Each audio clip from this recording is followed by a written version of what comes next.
Hey faculty, one thing we want to talk about is blog posts. We need you guys to really be making your own images. And so I'm going to show you how to make your images using the tool called Adobe Spark. It's important that you follow these steps so that we get a consistent look. What we're finding is that some of your images are different sizes and it kind of makes the blog not look as great as we'd like it to do. So as we want, gold standard, you get the picture. So I'm going to use the tool called Adobe Spark. On my screen, I went to spark.adobe.com. I've logged in. Create yourself a free account. I'm going to click on the plus button. I'm going to add a post. Now really the most important thing in this whole ball game is that you pick the right orientation. So I'm going to just say start from scratch. Now one thing I don't like is you have to kind of just click on social post because I need to get it in the blog post, which is a 16 by 9 orientation.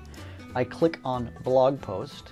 Next, and then it gives me the blog post idea. Now we can search for photos, get creative here. So maybe I like this one right here because it's a route, or maybe I'm going to just say, hey, actually I'm going to search for frogs because I think frogs would be cool.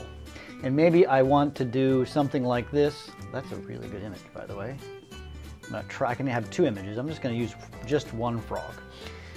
Now I have the frog background and it's in the right orientation. I can double click on the title. Here I'm going to talk about, my awesome post. Now one thing I'm noticing a little bit, some of your posts have super long names. That's not going to play as well as I think. Play around with this. This gives a certain color, but over here you've got some choices on text, background, palette. They've got some really cool ideas. I like that. That looks cool. Then I can go to the background. I can change it to different color schemes. See how it's now greener. Play around with this. No filter. There's a palette. This is kind of cool. What it can do is you can click here and it changes the color of the images. And they've got like artists who know what the crap they're doing. And that's awesome. Other things you can do as well is you could even, change the layout and add additional images. So if I click here, now I've got my awesome post. You see how that works? I'm not a fan of that particular one. Play around with it, see what you like. There's all kinds of things. We can go to the text. I can change the color of the text. Bing, that's pretty good. That kind of sets off. When you're done, actually what I honestly do, I prefer to name it. Then I'll just say my awesome post. Then I have a name. The reason you'll see why that's important in a minute here. Then I click download. And down over here in my downloads folder, it downloads that post, that image. And I'm going to just open that folder or show in folder. Title, my awesome post. Text here.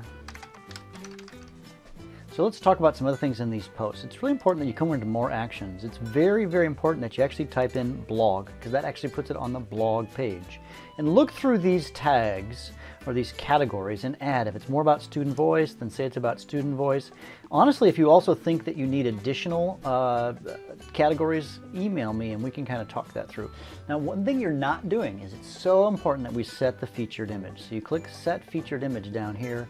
You go and you find it, downloads, my awesome post, okay, and it's going to upload that post.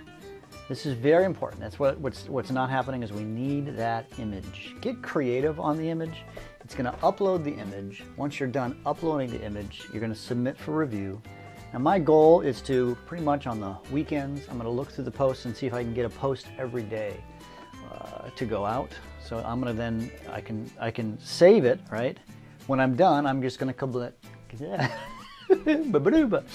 when I'm done, I'm going to submit for review. It comes to me, I look at it, and it's been submitted for review. I check it out, and then I post them, usually on 7 o'clock on every day, Chicago time.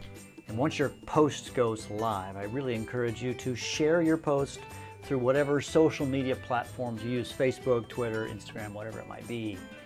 And also share each other's posts because, well, you guys are awesome.